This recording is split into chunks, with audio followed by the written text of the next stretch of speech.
Hello and welcome to the Dr. Leaf Show. Today I'm going to be talking about the difference between anxiety versus intuition.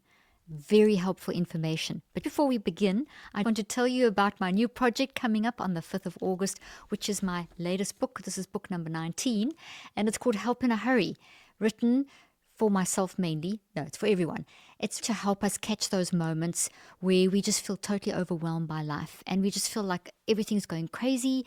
And if we don't catch those moments, they accumulate and become habits.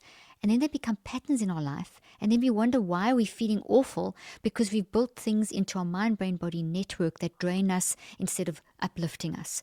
This helps you when you feel like you're under so much pressure you can't function, or you're so stressed out, or people pleasing. Simple science and simple techniques, multiple techniques to help you in a proactive and preventative way in 63 seconds. Guys, it takes 63 seconds to stop a spiral, and 63 days to form a habit, increase your awareness, and to manage your mind more effectively. It's available 5th of August, but you can pre-order right now at helpinahurrybook.com. And if you pre-order, you get access to a few chapters before the book's even released. There's a free workbook. There's a free webinar. So get for yourself, get for your friends. Go get it. I know it's going to change your life. And I love this stuff. It helps me. And it's come out of my clinical experience as well as my scientific research. And it's simple. It works. Okay, let's dive into the difference between anxiety and intuition. Intuition is wisdom-based. Anxiety is fear-based. When we feel anxious, it's because maybe there's something uncertain, or there's a change that's happening in our life, or there's some fear-based memories that are coming up inside of a thought, and you throwing you back into that kind of cycle of you keep on finding yourself thinking about those over and over. So anxiety makes you feel awful. Intuition, on the other hand, is calm and peaceful, and it gives you solutions and it helps you move forward. The key difference is anxiety makes you feel awful and it makes you feel stuck. Intuition doesn't make you feel awful. You feel calm. It's a direct message. It takes you forward. They can feel similar because they can feel entangled. We need to read the signals to distinguish which one they are. What's really cool to know is that basically your intuition is clear-cut and it's going to give you answers, versus anxiety is going to make you feel all entangled. Those are like overarching ideas that you can bring to the table. Okay, so let's dive in and go a little bit deeper. They feel similar because they both create a bodily response. Everything that you experience with your mind is going to change your brain and you're going to feel it in your body. Anxiety and intuition impact your body very quickly. There's 3 things that you can do to tell the difference. First, check your bodily response. Second, observe your thoughts. Third, timing matters. Let's talk about signals. Your brilliant, non-conscious mind, which is operating 24/7, which has got all the answers, which is connected to wisdom, that is where intuition comes from.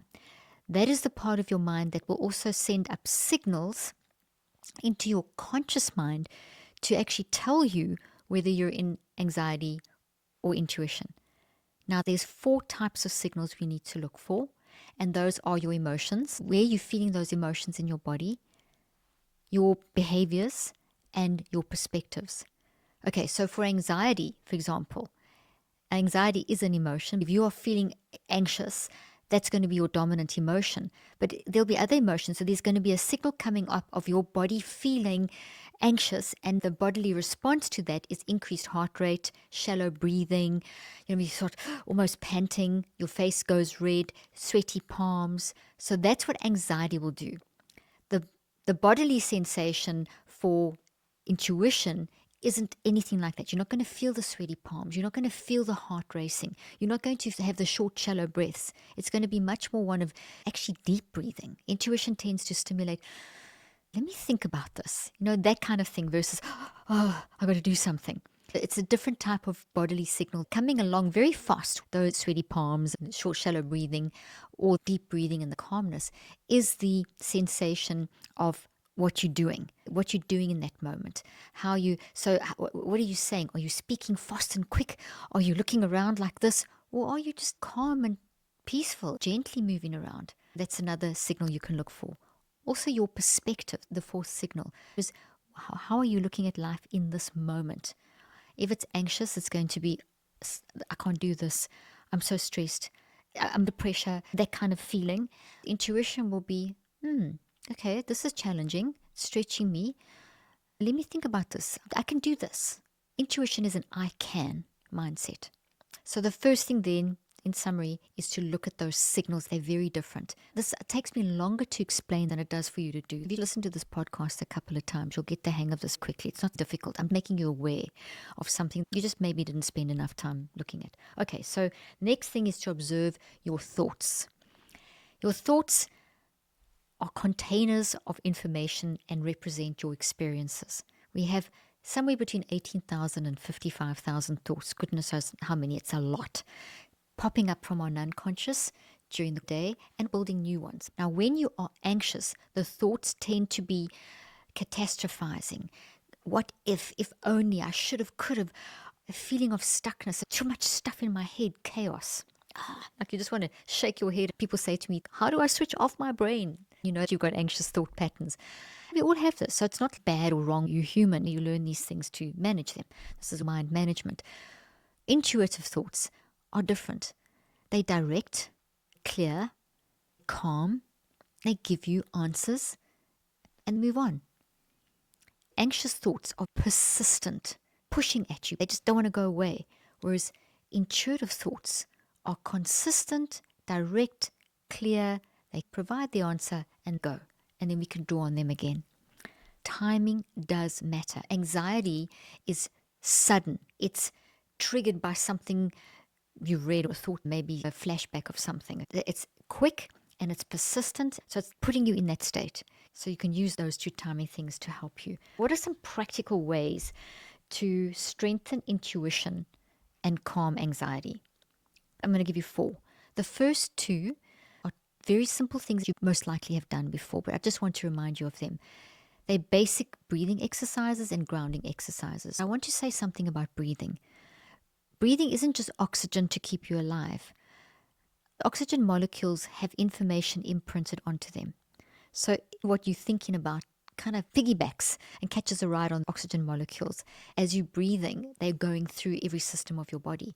That's why it's a mind-brain-body connection. Our memories are throughout our brain and our body. Your fingers, the toes, everywhere. When we are in a state of anxiety, we're bringing more information to the table because we keep breathing, so we keep adding more information. So what we want to do is to catch that quickly and calm down the neurophysiology and the biochemistry. And so when you deliberately breathe through counting exercises, kick off negative information of the oxygen molecules. One way is the 10-second pause, and can be done in a multiplicity of ways. And one of the ways that I find is incredibly good for managing anxiety is to breathe in for 3 counts. Breathe in, then force it out for 7 counts. 1, 2, 3, 4, 5, 6, 7. And it's kind of noisy, but that's good. When you force it out, you're actually creating a change in your neurophysiology that kind of pushes off the negative stuff on top of the oxygen molecules. So breathe in, good oxygen, and send out all the negative stuff. It takes 10 seconds. You can repeat that up to 6 times, which keeps you in that 63-second window I was speaking about with Help in a Hurry. This is a technique from Help in a Hurry book. There's lots of these amazing techniques. And that 10-second pause done 6 times does amazing things for your neurophysiology. The second thing, the really old one, but it really works well, is just to ground yourself with something like either counting from 10 backwards, or you could do something like 5 things that I can see, and you name them. I can see 1, 2, 3, 4, 5. I can smell 4 things. I can taste 3 things. I can hear 2 things. I can touch 1 thing, in whatever order. That very deliberate, rhythmic, low cognitive demand activity that just helps with your neurophysiology. So those can be done very quickly just to get you into a state of decompression and get your neurophysiology under control. Then I would recommend the third and the fourth one are a little bit more cognitive, or a lot more cognitive and mind management based. You could do a 10-second pause, grounding both. The third is a mind management technique where you name or label that anxiety. When it causes problems, when you say it out loud, write it down, you're getting it out. Just to be gross for a second, when you vomit, you're getting out something. You want to vomit out the anxiety, like the vomit emoji with the green stuff. Think of that. When you do that, you activate a whole neuroscientific process where you get control back. Anxiety makes you feel out of control. That's the fear-based element of it. So by writing it down, you are now labeling it, and now you get your control back, and it takes a lot of the salience and power out of that. So it's a simple thing. Breathe in for 3, out for 7, write it down. You can apply that to get yourself calm in the moment. But let's say that this is happening on a frequent basis. Let's say that this is a pattern in your life and you're starting to think through high anxiety. Before you do that, go to step 4.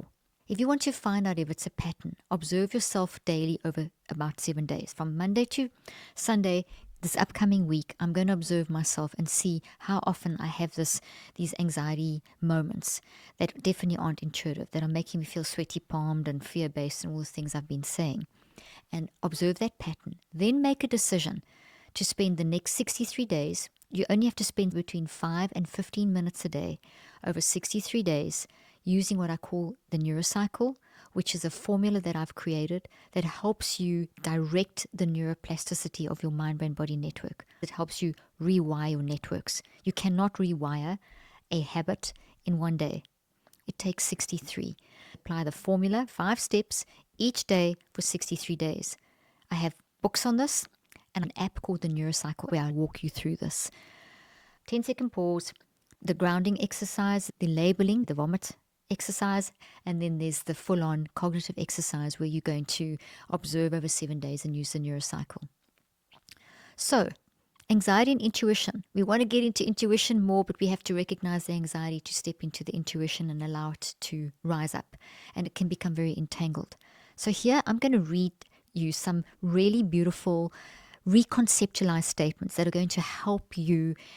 These are great ones that you can put in your phone or re-listen when you feel anxious, or just replay these quotes to help reconceptualize anxiety and get into intuition.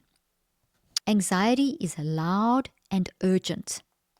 Intuition is calm and certain. Anxiety asks, what if everything goes wrong? Intuition whispers, you already know what's right. Anxiety is fear to predict the future. Intuition is wisdom guiding you in the present. Anxiety screams for attention. Intuition waits patiently to be heard. If the thought spirals, it's anxiety. If it settles with clarity, it's intuition. Anxiety clouds your mind. Intuition clears the way. Anxious thoughts chase you. Intuition meets you where you are. When in doubt, pause.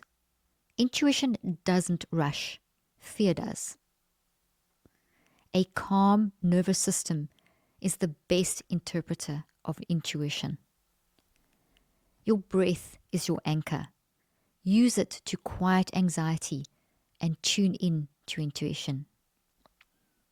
If you can't tell the difference, write it out. Clarity comes when thoughts leave the mind and land on paper. Trust yourself. Intuition is your mind's way of looking out for you. Anxiety is not your enemy. It is a signal, but it shouldn't be your decision maker. The more you listen to intuition, the less power anxiety has. Fear will always be loud, but wisdom speaks in stillness. Share with someone that you know who battles with anxiety, which is pretty much all of us. Follow me, subscribe. Looking forward to sharing more information to help you. Thank you for joining me. See you next time.